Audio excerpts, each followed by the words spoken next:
સુખી હતા. પ્રૌઢ ઉંમરે પહોંચ્યા હતા. બધી વાતનું તેઓને સુખ હતું, પણ એક વાતથી તેઓ દુઃખી રહેતા હતા. તે દુઃખ હતું નિસંતાન પણ. તેઓ પરણેતાથી સંતાન માટે વલખા મારી રહ્યા હતા, પણ ઈશ્વર તેમની સામે જોતો નહોતો. હવે ઉંમરે પહોંચ્યા પછી તેમણે સંતાનની આશા છોડી દીધી હતી. હવે તો તેઓ પ્રભુ પરાની ધાર્મિક કાર્યમાં સમય ગાળતા હતા. એમાં પવિત્ર પુરુષોત્તમ માસ આવ્યો. આથી બ્રાહ્મણે પુરુષોત્તમ માસ નાવાનું ધર્મ ધ્યાનમાં જવાનો સંકલ્પ કર્યો. પુરુષોત્તમ માસ શરૂ થતો એવું વ્રત ચાલુ કર્યું. સવારે વહેલા ઉઠી બ્રાહ્મણી બધા સાથે નદીએ નાહવા જતા. આખો દિવસ નામ જપ કરતા અને રાતે ભૂમિ પર પથારી કરી સૂઈ જતા. બ્રાહ્મણ પ્રૌઢ હતા, વળી કામમાં ઘરમાં પણ કામ કરવાનું કોઈ હતું નહીં, તેથી બધું કામકાજ બ્રાહ્મણીને જ કરવું પડતું હતું. તેઓ થાકી જતા. ઉપરાંત ઘરકામમાં પુરુષોત્તમ ભગવાનની ભક્તિ કરવાનો સમય બહુ ઓછો મળતો, તેથી બ્રાહ્મણીને બધું દુભાતું હતું. એક દિવસ તેને વિચાર આવ્યો કે જો મારે દીકરો હોત તો બહુ આવત અને ઘરનું કામ કરત ને ભોજન કરત. આ વિચાર તેને બ્રાહ્મણ સમક્ષ મૂક્યો. જુઓ ને, આ ધર્મ ધ્યાનનો મહિમા છે અને મારું તો બધો વખત ઘરકામમાં જાય છે. ઘરમાં બહુ હોય તો કેવું સારું, એ રાંધે, ઘરકામ કરે ને આપણે નિરાતે ભગવાનનું ભજન કરીએ. બ્રાહ્મણ આવા સામે હસવા લાગ્યો. તે બોલે, તું જાણે છે કે આપણે દીકરો નથી, પછી હું ક્યાંથી આવે?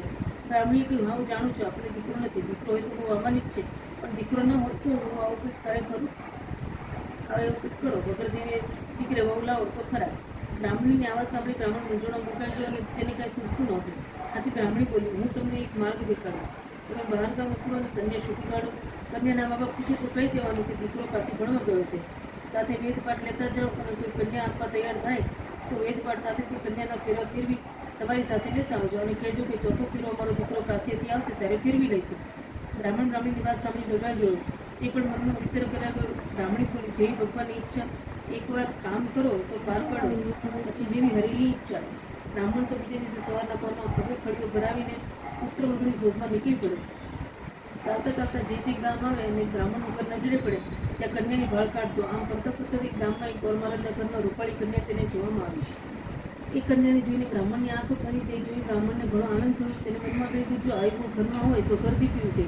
બ્રાહ્મણે ગોર મહારાજા આગળ સગપણની વાત કાઢી. ગોર મહારાજે કહ્યું, તમારી વાત માની રાખું છું, પણ મૃત્યુ જોયા વગર સગપણ કેવી રીતે થાય? તમે છોકરાને લઈને આવો, અગર અમે ત્યાં આવીને છોકરાને જોઈ લો, પછી સગપણ નક્કી કરીએ. બ્રાહ્મણ મૂંઝાયો, છતાં હિંમત એકઠી કરીને બોલ્યો, ભાઈ વાત એમ છે કે મારો દીકરો કાશી ભણવા ગયો છે. તે ભણીને પાછા આવતા વાર લાગે છે. જો તમે કબૂલ થતા હો તો હું પોથી લાવી છું, તેની સાથે આપણા દીકરીના 3 ફેરા ફેરવી દઈએ. ચોથો ફેરો મારો દીકરો કાશીથી આવશે ત્યારે અમે ફેરવી દઈશું. ગોર મહારાજે વિચાર્યું, બ્રાહ્મણ ઘરે પૈસે ટકી સુખી છે. દીકરો કાશી ભણવા ગયો છે, તો દીકરી પણ વિદ્વાન થઈને આવશે. ઘરમાં પ્રૌઢ પતિ પત્ની જ છે. બધી રીતે યોગ્ય ઘર મળે છે તો મોં ધોવા શા માટે જવું? આમ વિચારીને ઘરમાં જઈને પત્નીને બધી વાત કરી. તેની પત્ની પણ મનમાં તેની વાતમાં સંમત થઈ. ગોર મહારાજે બહાર આવી બ્રાહ્મણને કહ્યું, અમે અમારી દીકરી તમારા દીકરા સાથે પરણાવવા તૈયાર છીએ. ઘડિયા લગ્ન લીધા. પોતી સાથે 3 ફેરા ફેરવી ગોર મહારાજે પોતાની કન્યા બ્રાહ્મણ સાથે સાસરી વળાવી. બ્રાહ્મણ તો પુત્રને લઈ ઘેર ગયો. બ્રાહ્મણે રૂપાળી કન્યા જોઈ આનંદનો પાર ન રહ્યો. વહુના રક્ષણ બારનામાં એ કહેવત મુજબ વહુ ઘરમાં પગ મૂકતા વેગ બધું કામકાજ ઉપાડી દીધું. બ્રાહ્મણીને તો નિરાશ થઈ. એ તો સુખે પ્રભુ ભજન કરવા લાગી. વહુને ઘરની ચાવીઓ સોંપી. એક દિવસની વાત, બ્રાહ્મણી નદી સ્નાન કરવા ગયા હતા. વહુ ઘરમાં રસોઈ કરતી હતી. ત્યાં પાડોશો દેવતા લેવાય. ઘરમાં રૂપાળી જોઈને તેને આશ્ચર્ય પાર ન રહ્યો. પૂછવા લાગી, તમે કોણ છો? આ ઘરમાં મેં તમને પહેલી વાર જોયા. તમે બ્રાહ્મણના કોઈ સગા લાગો છો? આ તો તમને પહેલી વખત જોયા એથી પૂછું છું. વહુ બોલી, તમને ખબર નહીં હોય કે હું આ ઘરની વહુ છું. મારા સસરા પોતી સાથે 3 ફેરા ફેરીને મને અહીં લઈ આવે છે. મારા પતિ કાશીથી આવશે એટલે ચોથો ફેરો ફરી લઈશ.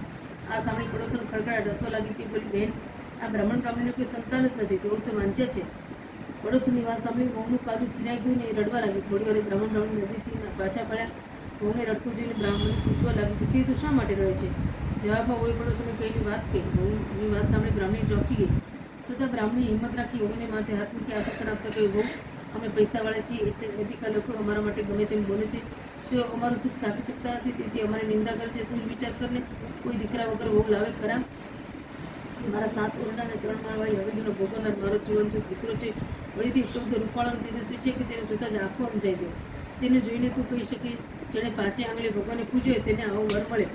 મારો દીકરો તો કાશી ભણવા ગયો છે, માટે ભણી ગણીને પાછો આવે ત્યાં સુધી તને એકલું ન લાગે એટલા માટે લે આ 7 ઓરડાની ચાવી. દરેક ઓરડામાં ખાવા પીવાની શણગારની વસ્તુઓ પડી છે. ખાઓ પીઓ અને પહેરો ઓઢો, પણ એક વાતને યાદ રાખજો કે 7મું ઓરડો ઉઘાડશો નહીં. વહુએ હવેલીના 3 માળ જોયા હતા, પણ તેમાં 7 ઓરડા બંધ હતા. તેમાં દરવાજાના મોટા તાળા મારેલા હતા. આથી તે વિચારતી કે આ 7 ઓરડામાં એટલે શું હશે કે તેને બંધ જ રાખવામાં આવે છે, ત્યારે ઉઘાડવામાં આવતા નથી. વહુ પાસે 7 ઓરડાની ચાવી આવી એટલે મનમાં ધરકત રહી ગઈ. એક દિવસ રામરામની દિવસ દર્શને ગયા ત્યારે વહુએ પહેલો ઓરડું ઉઘાડે તો મીઠાઈના પકવાન જોયા. બીજા ઓરડામાં હીરના ચીર જોયા. ત્રીજામાં 16 શણગારના સાધન જોયા. આમ દરેક ઓરડામાં સમૃદ્ધિની છોડ ઉઠી જાય પછી બહુ સાતમા ઓરડું જોવાની એટલી જિજ્ઞાસા થઈ કે તેણે સાસુની આજ્ઞાનો ભંગ કરીને સાતમો ઓરડો ઉગાડ્યો. ઓરડામાં પગ મૂકતા થીજી ગઈ. ઓરડાની વચ્ચે એક દિવ્ય તેજવાળો યુવાન દીવાના અજવાળે પોથી વાંચી રહ્યો હતો. આખા ઓરડામાં સુવાસ પ્રસરેલી હતી. બહુ તો આ જોઈને સ્તબ્ધ થઈ ગઈ. યુવાનને જોવા લાગી. તે ઉમરામાં જ ઊભી રહી અને ઓરડામાં જવાની હિંમત ન ચાલી. બ્રાહ્મણનું બારણું ઉગાડવાનો અવાજ સાંભળી યુવાન બારણા તરફ દ્રષ્ટિ કરી બોલ્યો, તમે બારણું કેમ ઉગાડ્યું?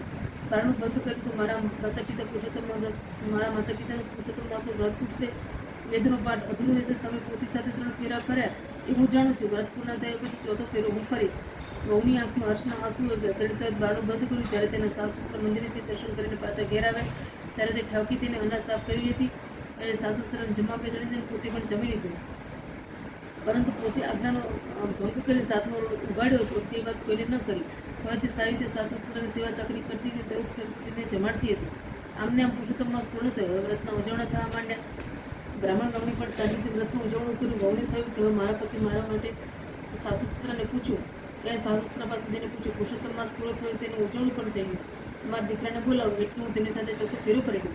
વહુની વાત સાંભળી સાસુ સસરા પરસે રેડિયો થઈ ગયા. દીકરો તો હતો નહીં, લાભો ક્યાંથી?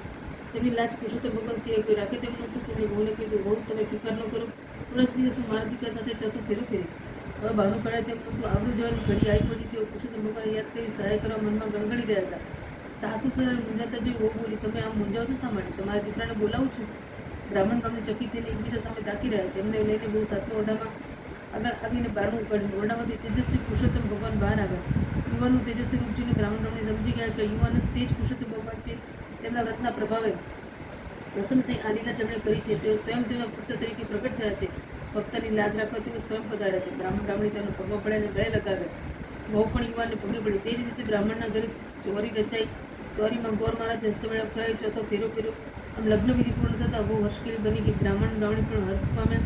તેમને તો પુરુષોત્તમ માસના વ્રતના પ્રતાપે તેની લાજ રહી ગઈ અને વગર દીકરે બહુ આવ્યું. એ પુરુષોત્તમ ભગવાન જેવા તમે બ્રાહ્મણ બ્રાહ્મણીને ફળ્યા તે પુરુષોત્તમ માસનું વ્રત કરનાર, નાના કથા વાંચનાર અને સાંભળનાર સૌને ફળજો. સત તમારું વ્રત તમારું માનજો. પુરુષોત્તમ ભગવાન કી જય.